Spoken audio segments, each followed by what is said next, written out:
கீரை உருவணும் பழுப்பா இருக்கான்னு பார்க்குறேன்.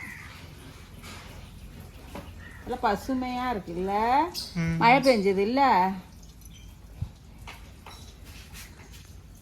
கீரை குழம்பு வைக்க போகிற? கீரை குழம்பா? கீரை குழம்பு இல்லைம்மா, மாவத்தை கத்திரி வத்தை போட்டு குழம்பு வச்சு நல்லா பூண்டு மிளகுலாம் போட்டு சுக்குலாம் போட்டு அரைச்சி குழம்பு வச்சுட்டு கீரையை தொட்டி வச்சு சாப்பிட்டா சூப்பராக இருக்கும். அது செஞ்சிருவோமா?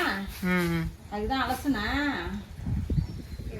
பச்சை சேல்டு இருக்குது கீரை பார்க்கவே.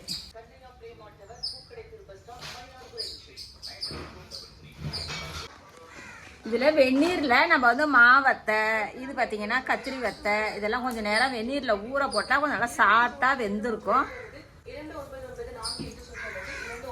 நம்ம விஎஸ்கே ஃபேமிலி உறவுகள் அனைவருக்கும் வணக்கங்க. இன்னைக்கு என்ன குழம்புன்னு பார்த்தீங்கன்னா, விறகு அடுப்பில் மிளகு பூண்டு சுக்கு வச்சு நல்லா அம்மியில் ஒட்ட அரைச்சி பூண்டு மிளகு வத்த குழம்பு தாங்க. நல்லா மழைக்கு எத்தமாக இருக்குங்க இந்த குழம்பு.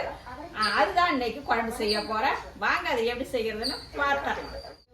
இப்போ அந்த பக்கம் சட்டியை போட்டுட்டாங்க. சட்டி காயறதுக்குள்ள நம்ம வந்து கொஞ்சம் ஒரு துண்டு சுக்கு மிளகு இதை நான் வந்து வறுக்கலாம் இல்லைங்க. வறுத்தா கொஞ்சம் காரம் கம்மியாக வேணுங்கிறவங்க வறுத்துட்டு அரைச்சிக்கலாம்.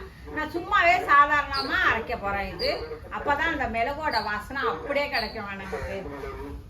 சுக்கு மட்டும் அப்படியே ஒரு பீஸ் வச்சுப்போம்.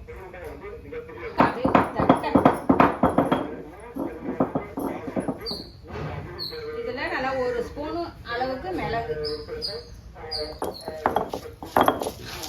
இதுல நீங்க சீரகம் வேணாலும் சேர்த்துக்கலாம். நம்ம வந்து மிளகாத்தூள்ல மிளகு சீரகமும் சேர்த்துக்கிறதுனால நான் வந்து அதெல்லாம் சேர்க்கல.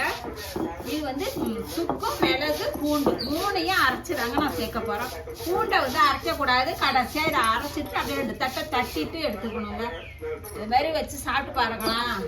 அப்படியே உடம்பு வலிலாம் அவ்வளோ ஜம்முன்னு கேட்கும். பூண்டு நல்லா ஒரு 3 கட்டி அளவுக்கு உரிச்சு எடுத்துருக்காங்க. இது வந்து நாட்டு பூண்டு, சின்ன பூண்டு, அதுதான் நல்லா காரத்தன்மை இருக்கும். இதுல பாத்தீங்கன்னா ஒரு 10-15 சேர்த்துக்கிறேன். பாக்கி குழம்புக்கு வதக்கும் போது நம்ம சேர்த்துக்கணும்.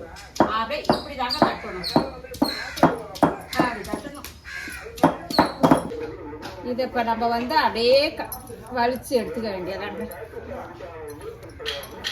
இந்த மாதிரி அம்மியில அரைச்சி செய்யும் போது குழம்பு எல்லாம் சூப்பரா வாசனையா.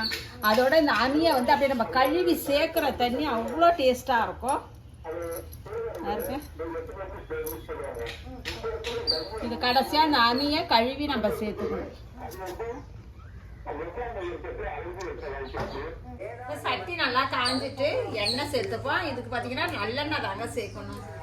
வத்த குழம்புனாவே நல்லெண்ணெய் சேர்த்துக்கணும். நல்லெண்ணெய் நல்லா காஞ்சிட்டு இல்லை வெந்தயம் கொஞ்சமா சேர்த்துப்போம். வெந்தயம் நல்லா படபடன்னு செவக்க பொரியணும். அப்பதான் நல்ல ஒரு வாசனை இருக்கும். வெந்தயம் பொரிஞ்சிடுச்சு. இதுல வந்து சின்ன வெங்காயம் ஒரு 10 சின்ன வெங்காயம், பாக்கி இருக்கிற பூண்டையும் சேர்த்துருவோம். நல்லா வதங்கி வரட்டும். இதுல பாத்தீங்கன்னா கொஞ்சமா புளி வந்து ஊற வச்சு இதை கரைச்சி எடுத்துக்கிட்டு இருக்கேன். இது அரிசி கழுவின தண்ணியில 3வது தண்ணியில ஊற வச்சு களையிறேன். அது மாதிரி நான் எப்பயுமே அரிசி கழுவின தண்ணியில தாங்க குழம்பு வைப்பேன். சமயத்துல இல்லாதப்ப நம்ம நார்மலோட தண்ணியில வைக்கிறேன். ஆனா அரிசி சாதம் வைக்கும் போது எப்படியும் அரிசி கழுவோம். அந்த தண்ணி தான் இது. அப்புறம் இதுல பாத்தீங்கன்னா நான் வந்து அரைச்ச அம்மிக்கழுவின தண்ணி இதையும் அதில் சேர்த்துருவேன். ரெண்டையும் சேர்த்து கலந்து வடிகட்டிட வேண்டியது. இதுல ஒரே ஒரு தக்காளியை கட் பண்ணிக்கிங்க. அது ரொம்பலாம் தக்காளி வதக்க வேண்டியல, லைட்டா ஒரு வதக்கணும். அப்புறம் நிறையாலாம் சேர்க்கக்கூடாது தக்காளி. இப்போ வந்து மாங்காய் வத்தையும் கத்திரி வத்தையும் சேர்த்து அதுலேயே எண்ணெயிலே நல்லா ஒரு வதக்கி விட்டு வச்சா நல்லா வாசனையா இருக்கும்.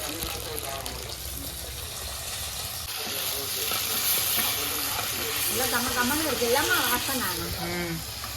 அது என்னவோ தெரியல, மண் சட்டியில விறகு அடுப்பு வைக்கிறது நல்ல ஒரு வதக்கும் போதே ஒரு வாசனை தான் வருது. இதுல நான் புளியை நல்லா கரைச்சி எடுத்துட்டேன். எடுத்ததுல குழம்பு மிளகாய் தூள் கம்மியா சேர்த்துக்குங்க. நம்ம மிளகு சேர்க்கறதுனால கம்மியா தாங்க சேர்க்கணும். இதுலயே நம்ம வந்து பூண்டு மிளகு அரைச்சதை இதுல சேர்த்துப்போம். இதுல கல்லுப்பு இதை அப்படியே நல்லா கரைச்சி விட்டு சேர்த்து விட்டுருவோம். இப்போ இந்த இதில் சேர்த்துருவோம்.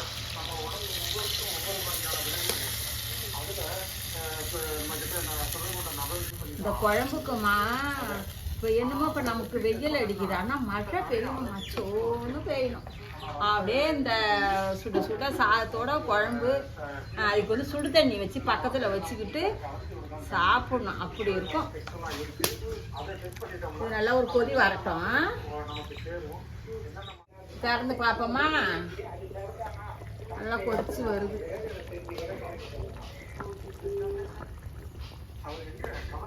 கம்ம கம்மன்னு மூக்கில் வாசனை ஏறுது அவனுக்கு. இன்னும் கொஞ்சம் சுண்டி வரணும்ல. சூப்பராக கொதிச்சிருச்சுங்க. கொஞ்சம் நேரம் கொதிச்சா குழம்பு ரெடி ஆயிடும். குழம்பு ரெடி ஆயிட்டுங்க.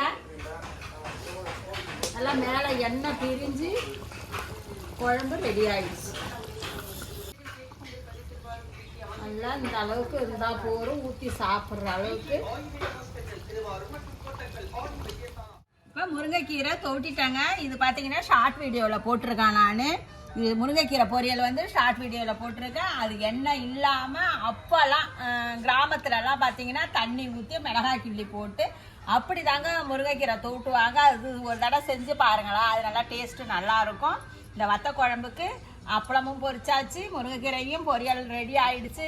சாப்பிட போகிறோம், அவ்வளோதான். நீங்களும் ஒரு டைம் மாதிரி சுக்கு மிளகுலாம் சேர்த்து ஒரு வத்தல் குழம்பு வச்சு சாப்பிட்டு பார்த்துட்டு எப்படி இருக்குன்னு கமெண்டில் சொல்லுங்கள். ரசித்து சமைங்க, ருசித்து சாப்பிடுங்க. நாளை சந்திப்போம்.